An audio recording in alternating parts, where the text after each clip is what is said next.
여러분 안녕하십니까? 뉴스투데이 강원 시작합니다. 교통과 통신, 첨단 AI가 융합된 미래 모빌리티 기술의 모든 것. 2026 강릉 ITS 세계총회 개막일이 이제 100일이 채 남지 않았습니다. 개폐회식과 각종 회의가 열릴 컨벤션 센터는 다음 주 준공을 앞두고 있는데요. 강릉시는 동계올림픽 유산을 활용한 다양한 행사를 준비하고 있습니다. 김인성 기자입니다. 오는 10월 19일 개막하는 2026 강릉 ITS 세계총회에 개폐회식과 각종 회의가 열리게 될 컨벤션 센터. 총 사업비 1,250억 원을 들인 컨벤션 센터가 착공 1년 8개월여 만에 제 모습을 드러냈습니다. 현재 공정률은 100%, 다음 주 준공 예정입니다. 지하 1층에서 지상 4층 규모로 대형 컨벤션홀 1곳, 중회의실 4곳, 소회의실 15곳을 갖췄는데 강릉시는 아직 준공 전이라 실내를 공개하진 않았습니다. 아직 준공되지도 않았지만 올해 하반기 10여 개의 학술대회와 내년 1월 반도체 학회까지 강원도 최초의 강릉 컨벤션 센터에서 개최할 크고 작은 각종 회의 예약이 줄을 잇고 있습니다. 강릉시는 회의 공간인 컨벤션 센터, 전시 공간인 스피드 스케이팅 경기장, 그리고 문화 공간인 올림픽 광장을 묶어 다양한 행사를 준비하고 있습니다.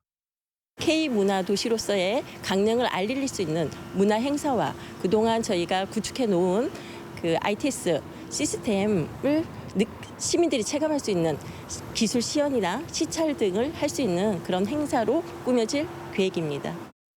전체 기술 전시 부스의 93.5%가 벌써 마감됐고 지난 3월 강릉에서 열린 사전 회의를 통해 449편의 논문과 193개의 첨단 교통 관련 세션이 확정됐습니다. 또 컨벤션 센터가 준공되고 이달 말 사용 승인까지 얻고 난 뒤엔 현재 서울에 있는 대회 조직위원회를 옮겨오는 방안도 논의할 예정입니다. 강릉시는 90여 개의 나라에서 연인원 20만 명가량이 찾아올 것으로 예상되는 만큼 남은 100일 동안 차질 없이 총회를 준비할 계획입니다. ITS 총회가 이제 100일 남았습니다. 같이 함께 힘을 냅시다. 올림픽을 치룬 그 위대한 정기, 그다음에 위대한 힘으로 강릉에서 ITS 총회를 멋지게 만들고 국제적인 위상 다시 한번 확인했으면 좋겠습니다.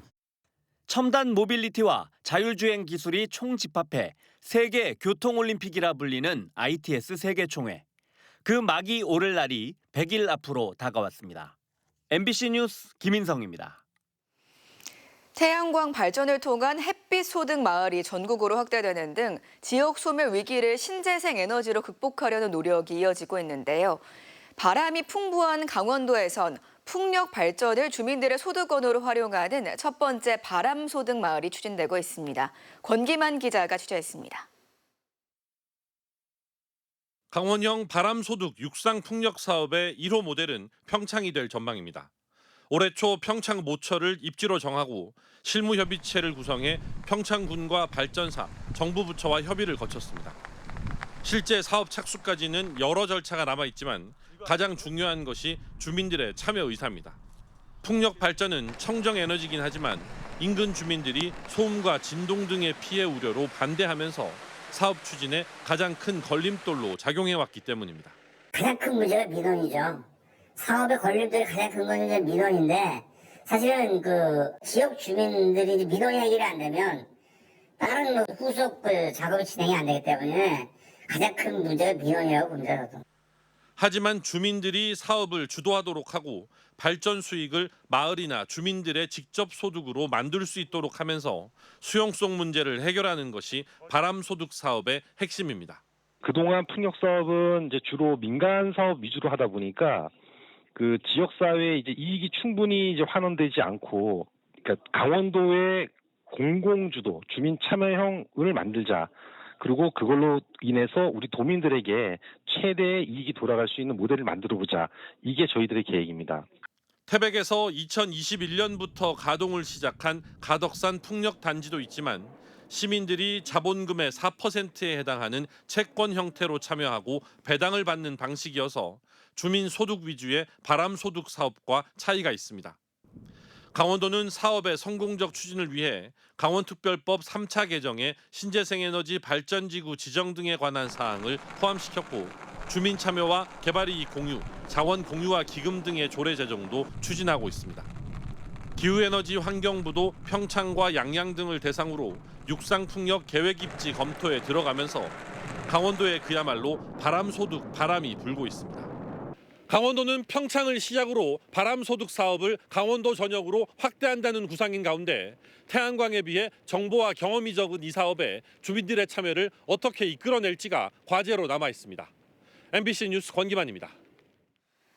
화면 속 강사를 따라 흥겹게 노래를 부르고 경로당 한편에선 스마트 기기로 혈압도 잽니다.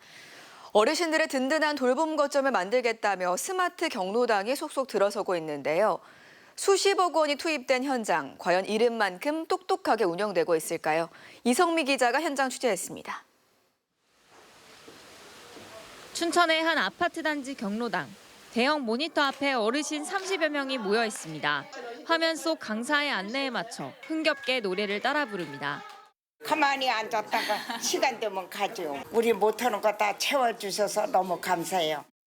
양방향 화상 시스템을 활용한 스마트 경로당입니다.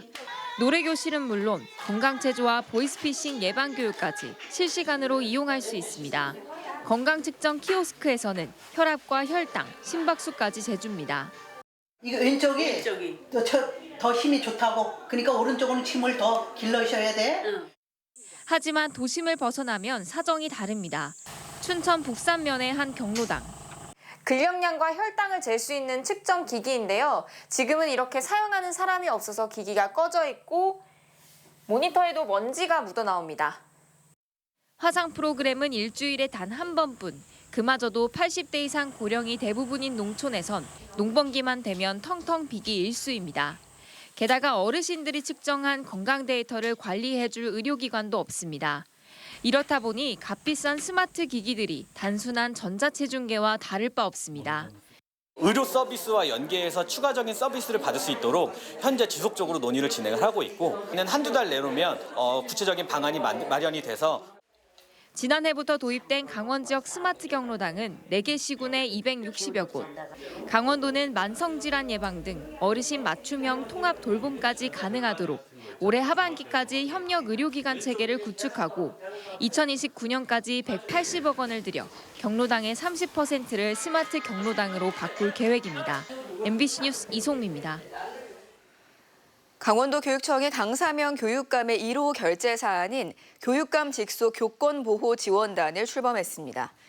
교권보호지원단은 장학사와 변호사, 상담사 등이 참여하는 2개 팀으로 운영되고 교권 침해가 발생하면 현장에 즉시 투입돼 행정, 법률, 심리 지원 등을 하게 됩니다. 또 교육청은 내년 3월 조례 개정과 조직 개편을 통해 교육감 직속기구로 정식 편제하고 현재 2개 팀을 3개 팀으로 확대해서 춘천, 원주, 강릉 권역별로 운영할 계획입니다. 강원FC가 아시아 축구연맹으로부터 홈 경기장인 강릉 종합경기장에서의 아시아 챔피언스리그 엘리트 홈 경기 개최 승인을 받았습니다.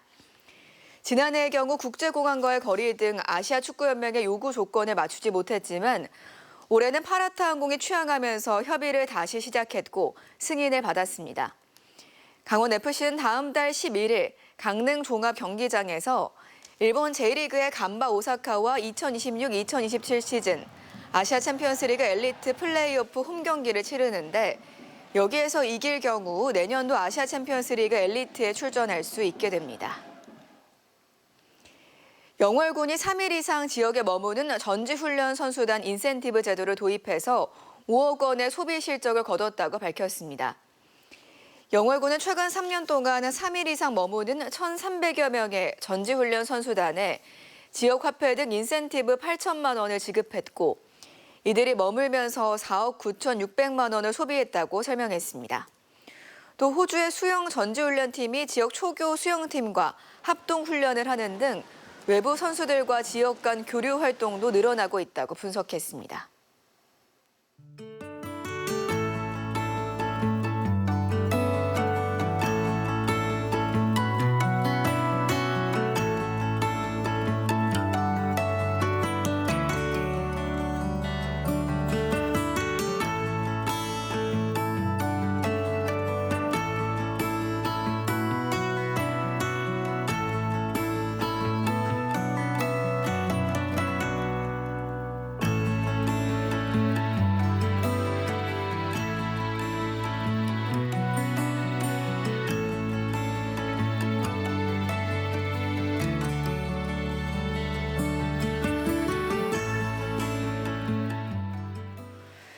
춘천시가 AI 첨단 산업과 생활 인구를 중심으로 도시 공간을 재편합니다. 이를 위해 2040년을 향한 도시계획 수립 용역에 착수했습니다. 인구 구조 변화와 산업 환경 등을 반영해 춘천의 공간 구조를 다시 설계하는 것이 핵심입니다. 특히 정주 인구가 아닌 생활 인구 관점과 함께 기업 혁신파크와 춘천 역세권 개발, 수열 에너지 융복합 클러스터 등 주요 개발 사업과 AI 기반 도시 전략도 반영해서 도시 경쟁력을 높여나가겠다고 밝혔습니다. 횡성 마을 교육 공동체 사업이 대통령 직속 지방시대위원회와 한국산업기술기획평가원이 주관한 지역 균형 성장 우수 사례로 선정돼 홍보 영상으로 제작됩니다. 횡성 마을 교육 공동체는 안흥과 갑천, 청일과 공근, 강림 등 5개 면지역에서 방과 후 교육과 돌봄을 운영해 마을과 학교, 지역사회가 함께 아이들의 성장을 책임지는 공동체 모델을 실천함으로써 인구 소멸 위기에 적극 대응하고 있다는 평가를 받았습니다. 우수 사례 선정으로 오는 13일 홍보 영상 촬영이 진행될 예정이며 제작된 영상은 선도적 사례로 전국에 널리 알리게 됩니다. 양양군이 깨끗한 생활 환경 조성을 위해 클린 농촌단을 가동합니다. 이달부터 11월까지 5개월간 읍면당 최소 5명 이상의 주민이 참여해 농로와 배수로, 하천변, 마을회관 등에 방치된 쓰레기를 공동 집화장 등으로 옮깁니다.